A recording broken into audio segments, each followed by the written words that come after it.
গতকাল রাতে হাঁসখালী থানার পুলিশের দল গোপন তথ্যের ভিত্তিতে হাঁসখালী থানার ছোট ব্রিজ এলাকায় দুই ব্যক্তি সহ একটি সাদা রঙের হুন্ডাই ইয়ন গাড়ি থামায়।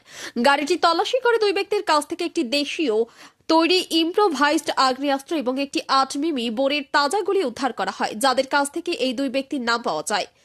বাপ্পা ঘোষ, বয়স 36 বছর, পুত্র লেফটেন্যান্ট সাধন ঘোষ, ভিল মাটিয়ালি, পোস্ট বানপুর, থানা কৃষ্ণগঞ্জ, জেলা নদিয়া।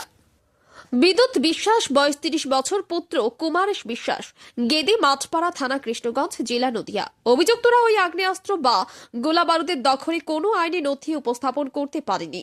হাঁসখালী থানায় আইনের সংশ্লিষ্ট ধারায় মামলা শুরু করা হয়েছে এবং এই মামলায় দুই অভিযুক্তকে গ্রেপ্তার করা হয়েছে।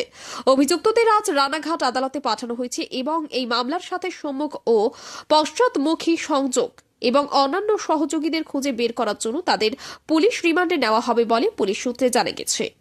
অঞ্জন শুক্লের রিপোর্ট, খবরের দর্পণ। অনেক বছর ধরে আমার পছন্দের গয়না সঞ্চয় করেছি, এবার দেব আমার প্রিয় মানুষ। না, it's yours. Now it is yours.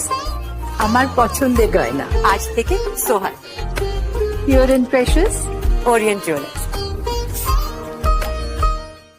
যদি এখনও আমাদের খবরের দর্পণ চ্যানেলটি সাবস্ক্রাইব না করে থাকেন তাহলে এখনই সাবস্ক্রাইব করুন, সঙ্গে বেল বাটনটি ক্লিক করুন আর পেয়ে যান সব খবরের দ্রুত ভিডিও আপডেট।